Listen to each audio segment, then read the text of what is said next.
All right, so we are recording, and oh, don't get that one. And we'll get into it here. So we can certainly spend a little more time and focus on shoes that I've been calling them here, but definitely want to kind of go through some general things with running shoes. And Rick, I think maybe some things in here for you to consider here as we do that. So, go into the different types of running shoes, some basics around that, some recommendations I have for fitting, how many pairs and how often should you be replacing them, and then the super shoes, and then we'll go into what I'm calling it the Hans experiment, and then we can hit the Q&A here. So I think everybody knows about me here, so there's a bio on that. Skip right through that. And let's get into the types of running shoes here. So decided not to take a picture of all the shoes that I have in my shoe area. Figured I'd get myself in more trouble with anything showing how many different pairs I have, but I have a lot. And my wife does claim that I may have more than her, and I think she may be right. So, Are you sharing your screen right now, Colin? What's that? Are you sharing your screen right now? Oh, I thought I was. Let's try that again here. I did not start sharing my screen. Thank you, Patrick.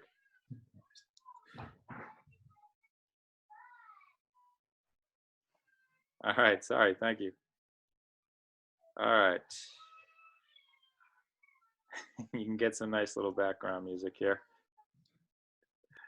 All right, so let's try that again here. So go into all about running shoes here. So what we're going to cover is the different running shoe types, the basics, go into some basic ideas around fitting of shoes and figuring out which pair is right for you, and how many pairs you should have, how often you should replace them. Then we'll go into the Vaporflies and the super shoes, and then the Hans experiment and a little Q&A here. Well, here's a little background on me, but I think everybody here is familiar, so we'll pass right on through that and jump right into the different types of running shoes here. So I've kind of bucketed down. There's some people that get a little bit more granular than this, but there is still a lot of options. So there's the maximalist, minimalist, neutral, or kind of what I would consider the three kind of core different styles. But then you have the racing flats, you got trail shoes, you got some triathlon specific, and then some of the super shoes here. So when it comes to the maximalist, or also referred to as the stability, it's, if you look at the shoe, right, it's pretty clear. It's got a whole lot of cushioning here, and the Hokas are definitely probably the most popular brand when it comes to the maximalists here, and they really took Ironman in particular, but long distance and ultra running by storm. Probably 6-7 years ago at least now, but I remember when I first tried some, and I actually bought a pair because a client of mine had some, and I was really kind of hesitant. Even I wore them once, and I was kind of like, yeah, they feel a little bit weird, and I kind of just set them aside. And then I ended up a few months later, I decided to wear some for one of my long runs, and I like to joke that I have wimpy feet, that I always end up with blisters and toenails falling off and all that fun stuff. And when I finished this long run, it was the first time in a long time that my feet weren't really hurting me, and felt pretty comfortable. So ever since then, I really gave them a good go, and have been a fan of theirs for the most part since then, and did a lot of racing in them. So they do have a ton of support. They're very forgiving, but the kind of downside of that can be that they don't promote the use of the smaller muscles, and being able to really engage your entire foot when you're running, because they have so much absorption there.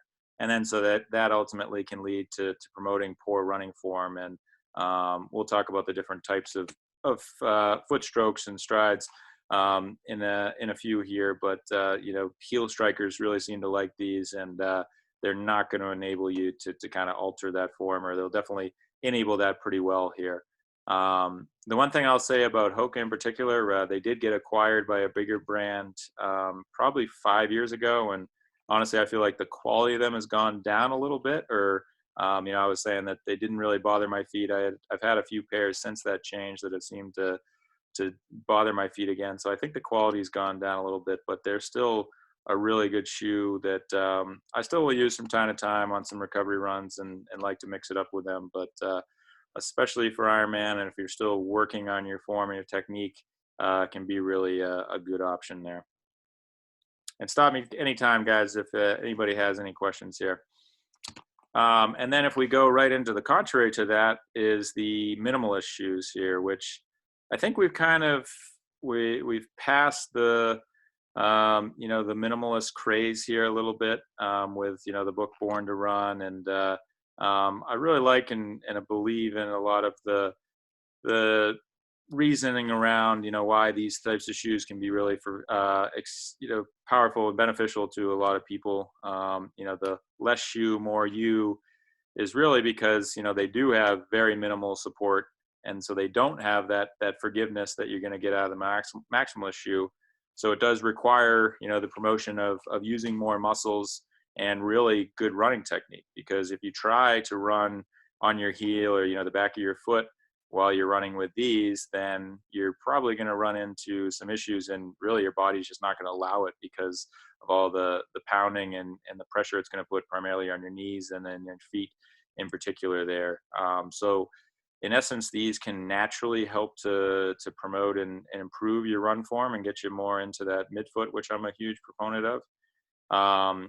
But you have to be very, very careful with these. So especially if you're somebody like, if you were coming from a maximalist like a Hoka shoe, and all of a sudden you said, yeah, I want to try the minimalist thing, you really have to be careful with ramping up appropriately, because if you start out with too many miles in these, it's almost, I shouldn't say guaranteed, but high probability of injury. And I've heard of quite a few people that were avid runners, and just felt like they could switch over these shoes and just ramp them up.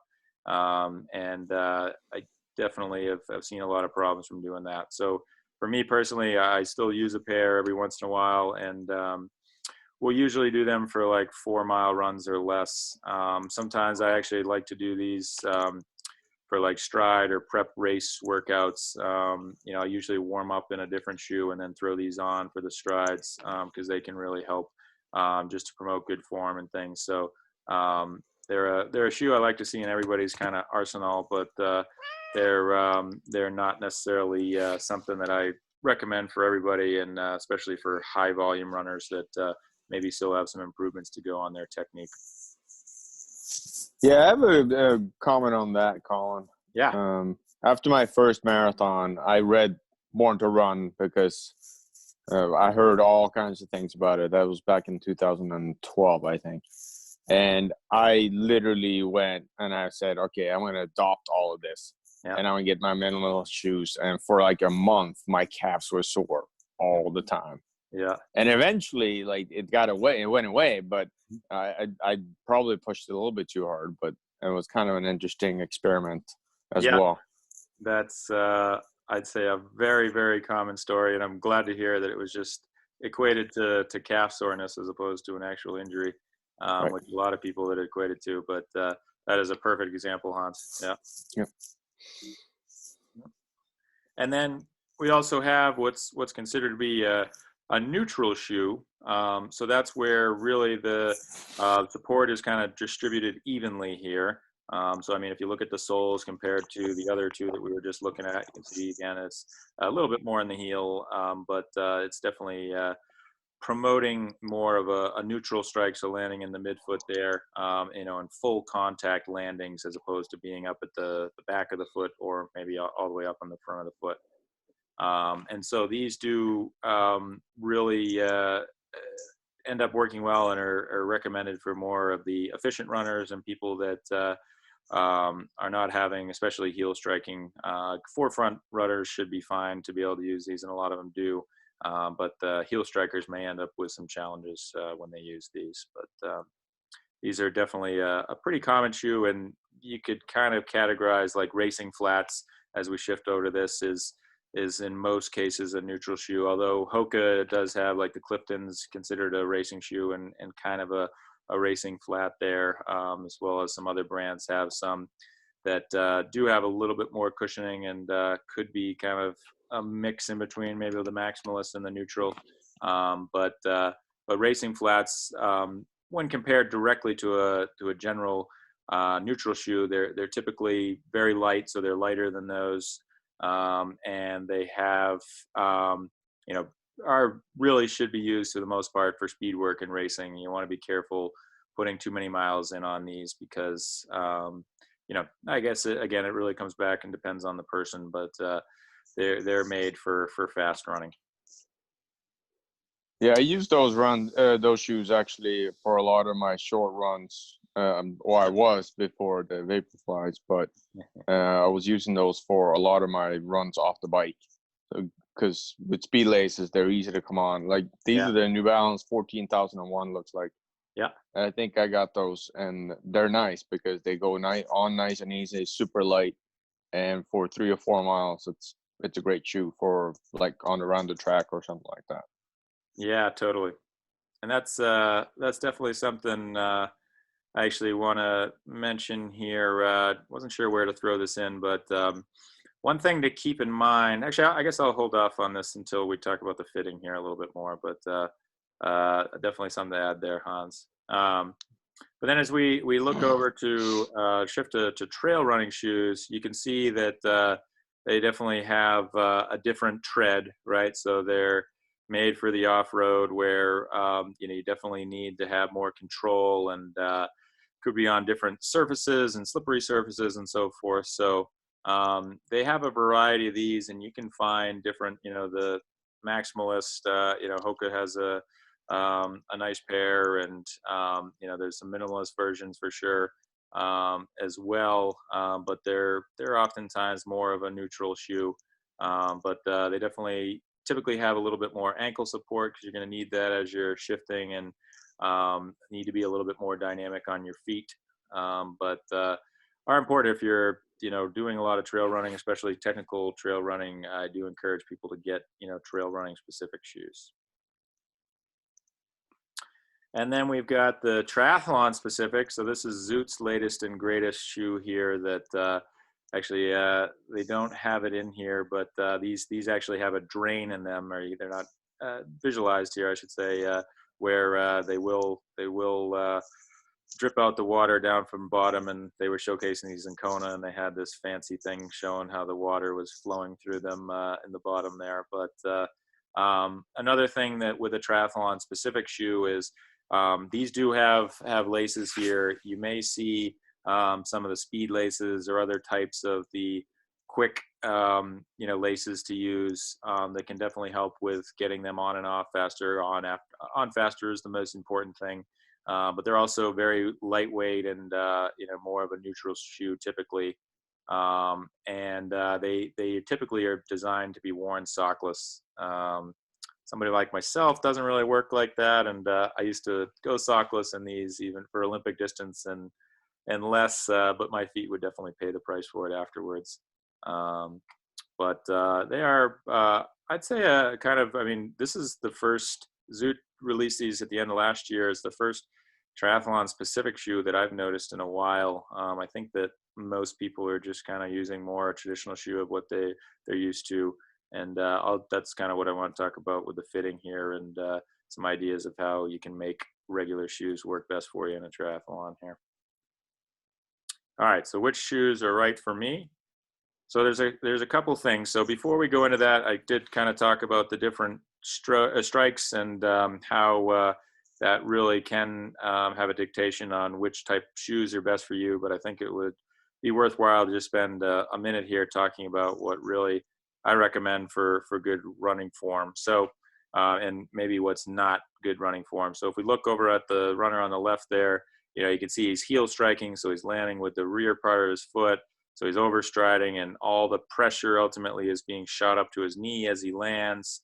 And, he's not able to absorb things. So, and he's also kind of leaned back a little bit, and, it's going to equate to some knee and joint pain and struggles there. And just, really an inefficient way to run here. You know, this is obviously exaggerated. Most people don't land that far back on the foot, but it's a good picture here to show, you know, what we're looking at there.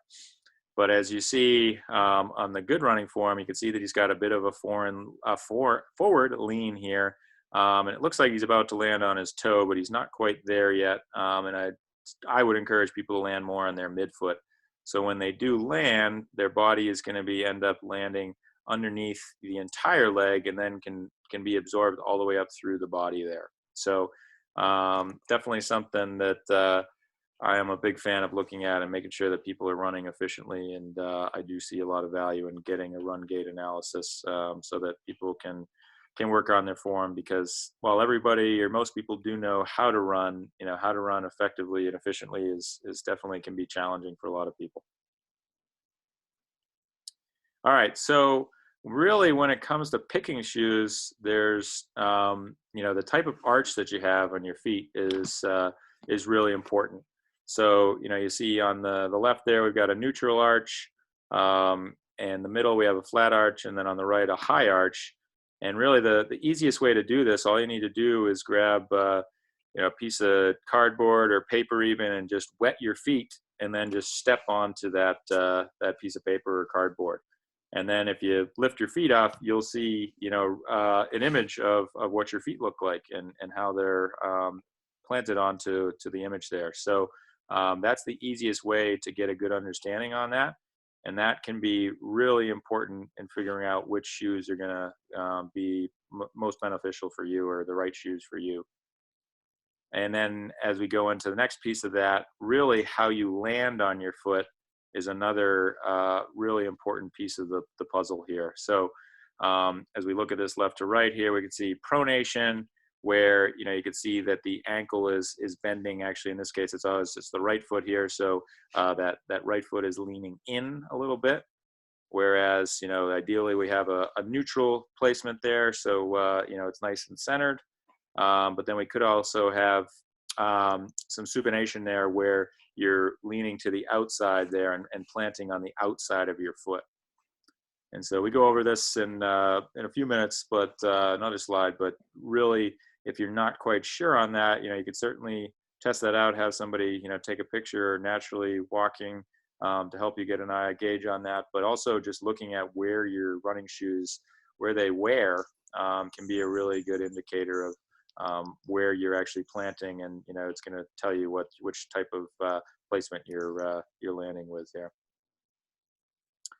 So with that, I don't know if people are familiar, Roadrunner Sports, no affiliation, but they have this thing called the Shoe Dog.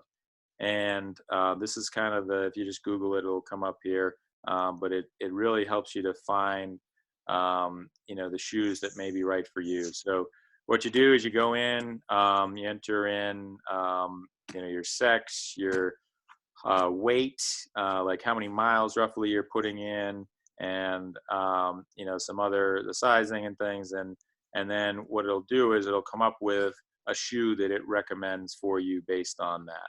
So it's evolved a little bit. I actually don't like, I used to like the way it was, where it wouldn't give just an individual shoe, it gave you a variety of shoes and kind of said, okay, you should be, you know, a neutral runner, or and give you a little bit more detail like that, or actually I guess less detail. But this is still a good option here for being able to get an idea on the right shoes. But also, you know, going to Fleet Feet, you know, some of the larger running stores, Runner's Alley here in New Hampshire, you know, it's a great way to, they'll let you try the shoes, get on the treadmill and get a feel for them.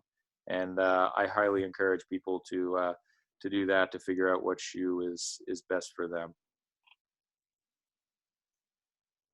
All right, so which shoe is best for you? It's ultimately, everybody is different, right? And you got to try some different things out. You know, if you're using the same thing over and over again, I'll actually jump into that here in a minute, but not a big fan of that. So it's good to mix it up, but you know, you need to test things, and you know, that's usually how you can figure out what's best for you, and doing that different distances, lots of different ways to test that out. So how many pairs should I have, and how often should I replace them? So um, I'm definitely a big fan of having at least 2 pairs of shoes here.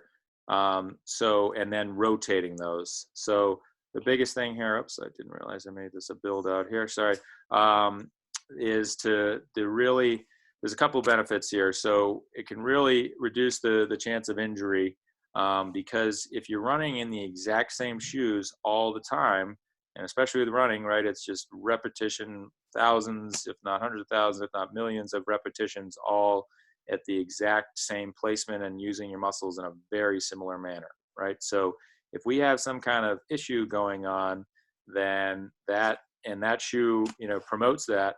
It's just gonna to make things worse. And also, even if you have an imbalance or something, if those shoes are hiding that imbalance, or covering that, it's never gonna give you the opportunity to improve on that. So I'm a big fan of having not only multiple pairs of shoes so that you rotate between them, so you're not running, back-to-back days on the same shoes, because that also can help, believe it or not, with the length of how long the shoes last for you.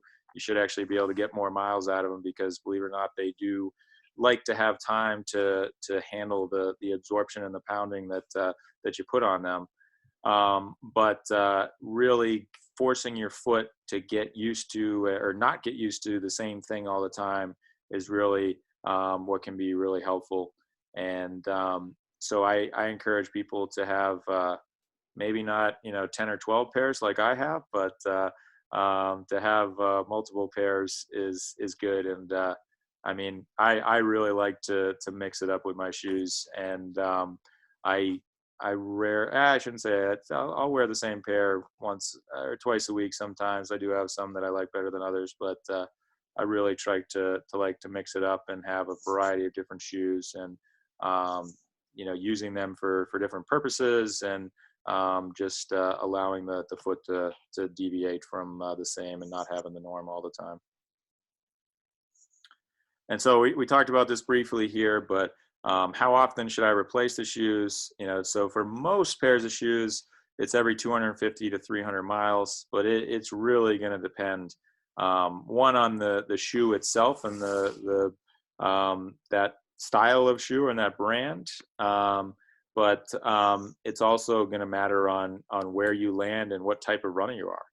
So, some shoes that, if you're, heel striking, and they have, a minimal padding back there, then they very well could be, run out in far less. And that's, we'll get into the Vaporflies, the Nikes here, they even just say that they only have about a life of 150 miles or so for most people. But I really encourage people to keep an eye on their shoes, and making sure that, if you're seeing things where it's starting to get worn down, like I actually end up with a lot of lateral wear. And this is that bottom right part of this shoe. If you can see my cursor, is usually where my shoes wear. So I usually keep a good idea on that. And I actually really rely more on the wear of the shoe than actually looking at the actual mileage that I got out of them. But I'm always a big fan, especially if you're injury prone, to really, when in doubt, get a new pair, because as your shoes break down, you're just really asking for trouble. And usually it's worth paying a few extra bucks to keep your feet and your body healthy. All right, so now we move on to the super shoes here. So sounds like everybody's generally familiar with these, but here is actually, I don't even, who knows how to say his name here? Anybody? Kipchoge? Yeah. How do you say his first name? Elliot? Eliud, that's right. Elliot, yeah. Yeah. So here he is, just about to break the 2-hour marathon barrier that many people thought would never happen. It's interesting. This picture, I think, fits it well, though, where you see he's got a team of runners that were with him. I guess in a normal race, you'd have other people pushing you and things, but it was a very strategic event, and took multiple attempts from Nike to make this happen. But this really was all around the promotion of the Nike Vaporflies, and really how beneficial they are, and they are the real deal. You know, I guess when I first found out about these, I actually did a triathlon, and one of the other finishers that got second, he actually outran me, which is an Olympic distance race, and didn't like hearing that. But he had me nervous the whole time. We were chatting the after the race, and he was talking about these shoes, and I kind of heard of them, but I just kind of poo-pooed them and said, yeah, you know, I don't think it really makes much of a difference. But that, of course, you know, enticed me enough to get a pair, and they're just really absolutely amazing. And they do call them, or they're changing the names now, but the 4% is referring to the 4% improvement you should see just from wearing these shoes here. So if we look at them, they've definitely already evolved here quite a bit. So this actually isn't the first variation. It's the first variation I had, which was the Vapor for 4% fly knits here.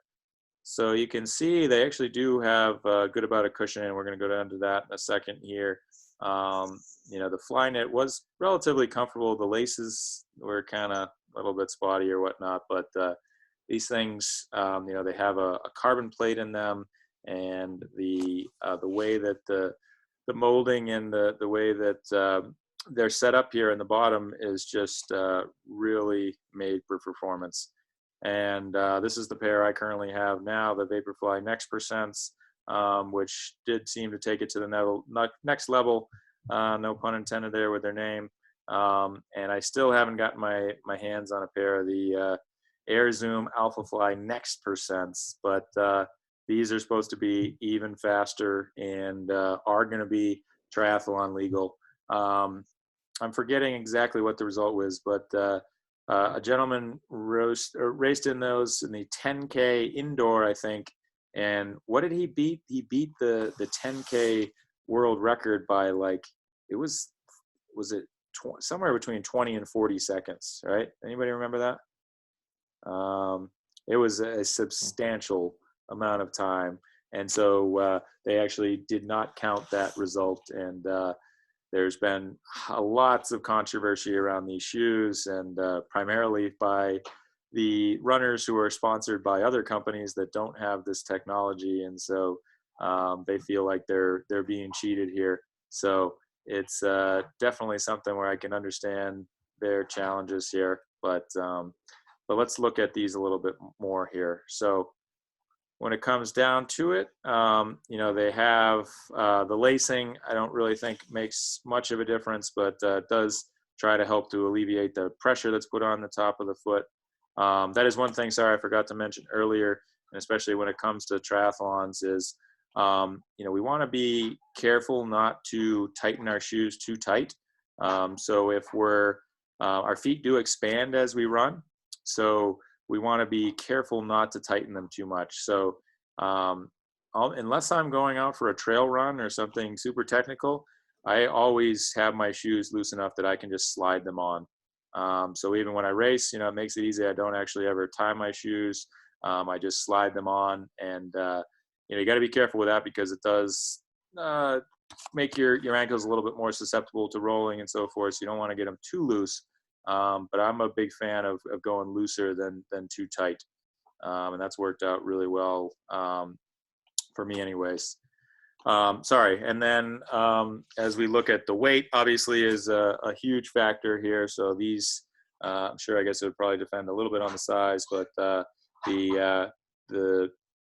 weight of them they're very light and pretty comfortable, really, too. But if we look at the upper here, there's a strong, but they have a reduction in the moisture retention to keep the shoe as light as possible here. So, but really where the biggest technology improvements are is with the carbon plate that is put into the sole of the shoe here. So what that carbon plate is supposed to do is it's supposed to be surging you or bounding you forward. And when these originally came out, that's what they thought was the biggest reason and why they were, you know, 4% faster and were really good for improving speed and so forth. But as they've done more testing, they've actually figured out that it's really the foam that they find is the biggest impact here. So it's infused with nitrogen and said to deliver more than 30% more energy return than your typical running shoe. So that's really what it comes down to. I'd be interested to see what happened if you were able to remove the carbon plate and see how that affected things. I guess that would technically be a step backwards, but would keep things more legal in the controversy of these. But that's definitely a big impact there. And then if you look at the back, I don't think too many people consider the aerodynamics of running very much, but it's got the aerodynamic point at the back of them here. And then just to kind of look at them from a different angle here, and a couple other things that the Run Gear Guru put on here, but does have a bit of a wider toe box, which I am a big fan of, and I think it allows your feet to widen out. And I think that as we plant better and get wider, it gives us more stability and can apply more pressure and be beneficial for running. But yeah, it's an interesting flow as you look at the carbon plate and the foam and how it flows, and definitely is not like anything else on the market here. So with that, the proof is in the pudding. I should have introduced him at the beginning here, but Mr. Hans Larsen did a little testing, test this out. Actually, sorry, before we jump into that, one other thing to mention is, so Hans is going to talk about it here, but he does have a pair of the Hoka ProFly X's, which is Hoka's variation of the Vaporflies that do have the carbon plate. And there is a few other companies that have either just released or about to release their carbon plated versions. And so I think it's going to be, I don't want to say the standard, but there's competition coming, and hopefully that will even the playing field, and people will be open to this and not complaining about it as much as some are. But Hans, why don't you talk about your results here? Sure. So over the winter, I was training for the Boston Marathon, and I was looking to select which pair of shoes I was going to wear, because this was shortly after the ProFly X came out. And I did get a pair of those, and they're super comfortable, actually. So when I first got into the Vaporflies last spring, that was probably the first pair of shoes I've bought in a couple of years, maybe 3 or 4 years, where they were comfortable from the get-go. I got in them. I ran. My first run was comfortable. I did a long run very shortly after that, and usually it takes me a while to break in a pair of shoes. I've actually struggled with the Cliftons lately on the Hokas, where they don't feel right to be in, at the after a few miles. So I tried the Vaporflies, and so I got a new pair of those last spring, and I followed their guideline of, well, I got to about 250 miles on those. So I got a new pair for another A race later in the season. So now I had a used pair of Vaporflies, and then I had a newer pair of Vaporflies. And I really almost never throw away shoes. They would have to fall apart. So I'll convert them into some other use if the shoe's not good enough to run in. So I still had, I'm holding on to these shoes, right? So I had an old pair of Vaporflies. I had a new pair of Vaporflies. And then the ProFly X from Hoka came out. So I'm like, well, let me try those. And they were also very comfortable. Probably more support than the Vaporflies, but very comfortable as well. They didn't feel as springy, but, like you said before, the proof is in the pudding. So I put probably 300 or 400 miles on those shoes, and then this winter I said, okay, well, let's see what it does and what the wear does and all those things. So I got a new pair of ProFly X, And so I have a new pair of Pro Fly X. I have a new pair of Vaporflies, and then an old pair of each. So I had 4 sets of shoes. And then I had a pair of old Brooks Ghost 11s, which basically they're done. They don't have a lot of life left. So so going into Boston, one of the tests you can do is a Yasso 800 routine where you do 10 800s and you target the number of minutes that it takes to run, a number of seconds it takes to run in 800, and that should theoretically translate into the number of minutes it takes you to run a marathon if you've done the volume work, if you will. So it's a speed test to test for marathon fitness. And so 10 800s with equivalent amount of recovery. My goal was to go just under 3. So minutes, right? 180 seconds, yeah, 180 seconds. So I was looking to hit 179 seconds, if you will, to translate into 2 hours and 59 minutes for a marathon. And obviously, you have to run a lot faster. So you have to run a sub 6-minute mile for every 800 to translate to a marathon that you have to run 650s for 3 hours straight. And it comes from a well-known running training coach, Bart Yasso, that came up with this. So I've got 10 800s to do, and I got 4 pairs of shoes. I have a 5th pair with the Brooks Ghost 11s. So I figured, okay, 2 runs of each. And then if you look at this table, the numbers on the far left are the run order. So I basically randomized what we're going to do. So basically I said, okay, well, 1 through 10, that's what I'm going to run. So if you look at this table, I started with an old pair of Vaporflies, and my last run I did in a new pair of Vaporflies. So you look at that screen, right? And the reason why they're jumbled together like that is they're actually sorted by how well they did, which is based on a ratio of my speed over heart rate. So the faster I ran at the lower heart rate, I would get a lower number. So the numbers on the far right are the ratios. So 1.112, that means that I had a 12% higher seconds time versus my average heart rate, which it gets kind of geeky at this point. But what it really comes down to is I'm trying to get away from the psychosomatic effect. Obviously, I know I'm wearing a new pair of Vaporflies, so I'm going to run faster maybe because I think I'm faster. But if I look at the heart rate, it should increase if I'm running faster, if I'm running more, if I'm pushing harder, right? Because I think I'm faster, right? So if I normalize this, it should give me a higher heart rate, and it should all even out. What actually happens here is you can see that all the Vaporflies, they land at 1, 2, 3, and 4. And there's no rhyme or reason versus old versus new. That my heart rate's still right around 160. My speed is right around, just under 180.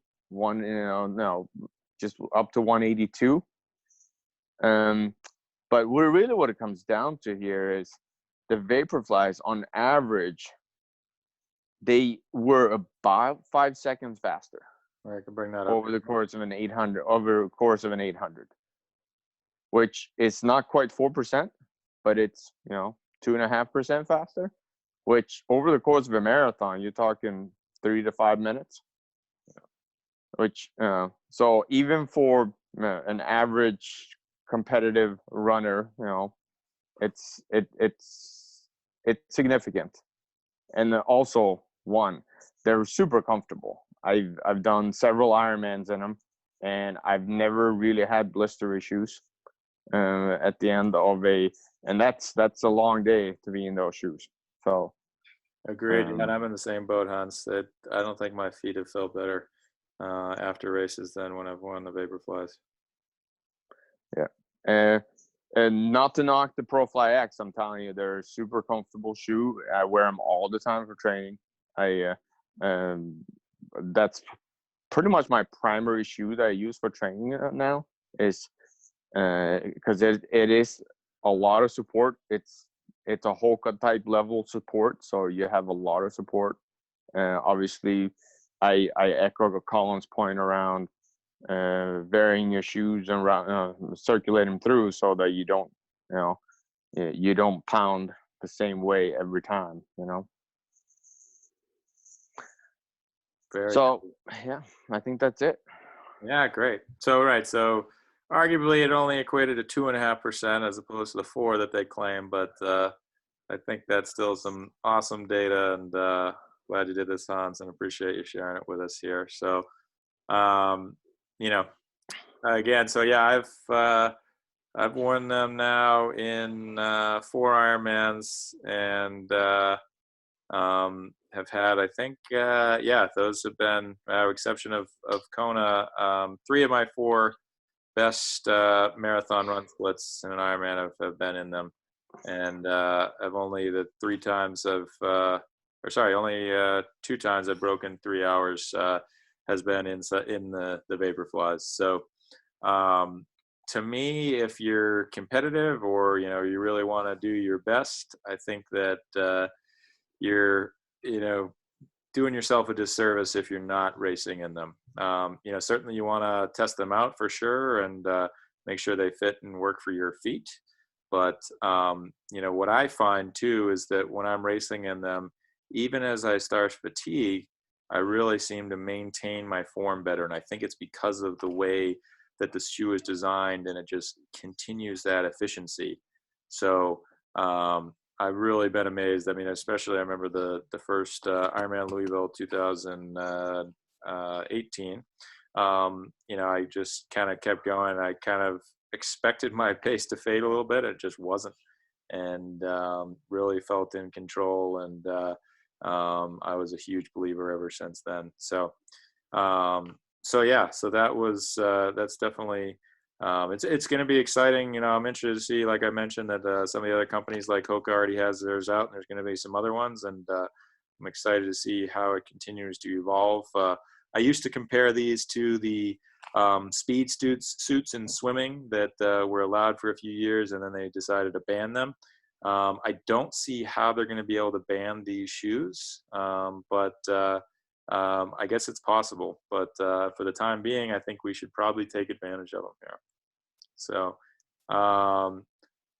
any questions? So actually, Sherry, I'll jump on your first question there about racing and training in the Vaporflies or your speed shoes, and kind of just a general thing. So what I do actually is, I definitely, before the first time I used them, I wore them a little bit more because I just wanted to test them out, and I would use them in speed workouts, just to, again, to get comfortable with them and be confident in them. But once I kind of validated that they're a good shoe for me, what I did is I switched over and I bought, and I've had probably just 4 or 5 pairs of their, so not the Vaporfly, but the Zoom Fly model, which is still not a cheap shoe, but I think I usually try and get them on closeout for around $100 or a little bit more than that.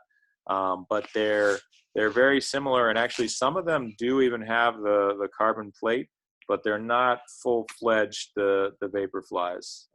So they give you a very similar placement and footing. So I feel like they're good prep for getting your body used to what you're going to be experiencing in a race, but it doesn't give you all the benefits, and also doesn't hit your pocket quite as bad when you're going through them as often. They do last a little bit longer as well. So that's kind of what has worked pretty well for me, and what I've kind of continued to do to plan to be racing in the Vaporflies, but use a slightly different alternative for training.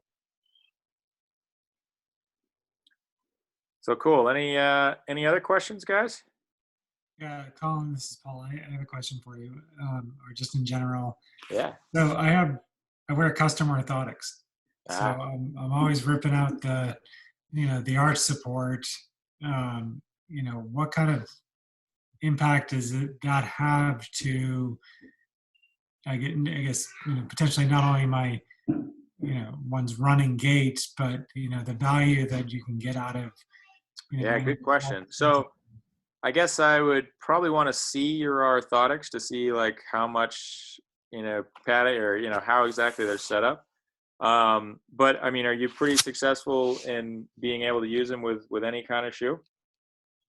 Yeah, I mean, I use them. It's like, I mean, all day, every day, and I'm putting them in different, in my work shoes as well as my running shoes, and so. Yeah. Uh, so okay, so I think that that definitely could have an impact on them. I mean, I think comfort, and it would be interesting.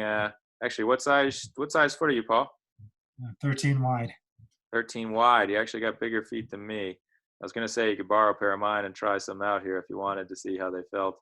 But I think it would probably take a little bit of experimentation. I suspect that you'd still get some pretty good benefit out of them, but that may deviate there, or affect that a little bit.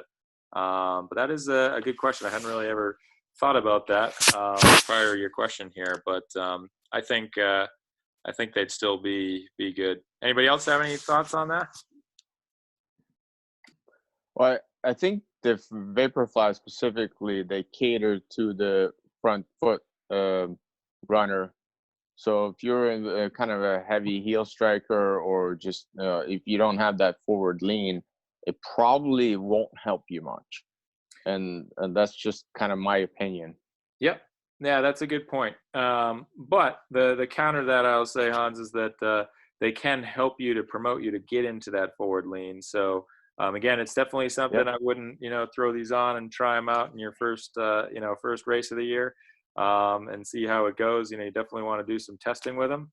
But no doubt, Hans, you're absolutely right. I mean, if you're just going to be heel striking in these, they're probably could potentially do more harm than good, not only from a performance and speed perspective, but just from a injury possibilities there, because they're not designed for that. But I do think that they're a great way to help promote that forward lean and that foot placement that can help heel strikers get out of that a little bit faster.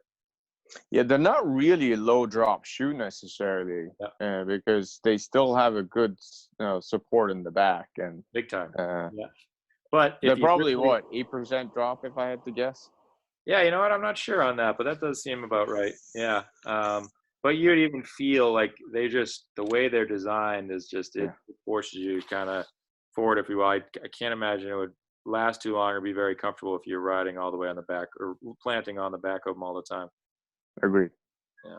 Yeah, so it's interesting with the way that these shoes are moving, not only Nike, but New Balance, Saucony, Brooks, all their versions of it. Their new racing flats are these super cushioned, because it's all about the foam, high stack heights, lots of cushion, but the way they're getting away with that is the heel to toe drop is pretty aggressive. So it is kind of forcing you into that naturally like falling forward type feeling that some talk about when they just try to walk and say the next percents or the alpha flies or whatever, just because your heel is so much higher up than where your toes are. So it's going to have you naturally tend towards more of a 4 foot or mid to 4 foot, a nice springy toe off.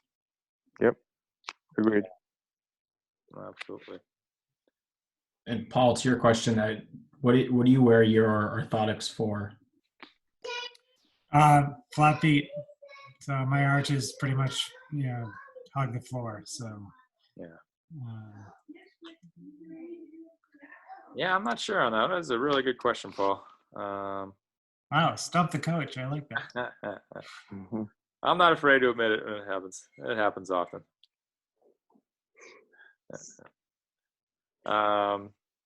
Any other questions here, guys?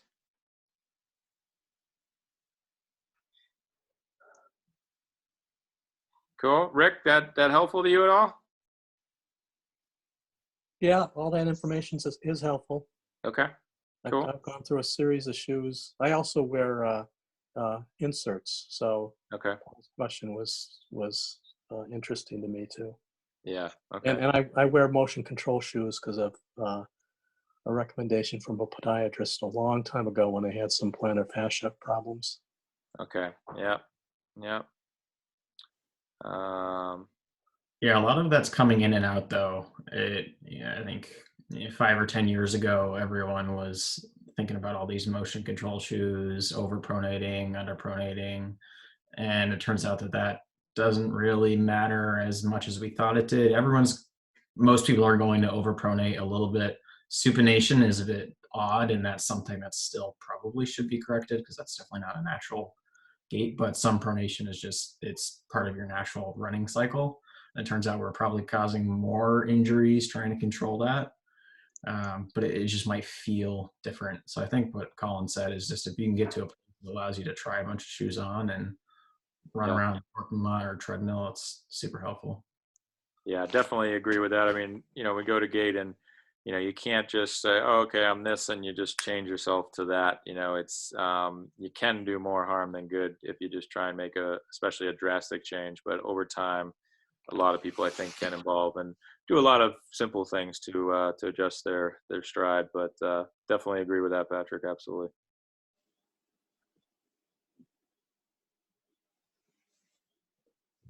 So cool. Any other questions here, guys? Sherry, I think we just need to get the Alpha Nex is our answer to get you sub 25K. We'll give that a try. If you can get your hands on them, they're pretty hard. Even with no racing going on, they can't seem to keep them in stock here. So I did try, but yeah, me too. yeah. You just need to qualify for the marathon Olympic trials, and they'll give you. There you go. Huh? All right. Awesome. All right, everybody. Well, thank you very much for joining here. I'm gonna do maybe a stop of the recording here. I'll stop the share, and there we go.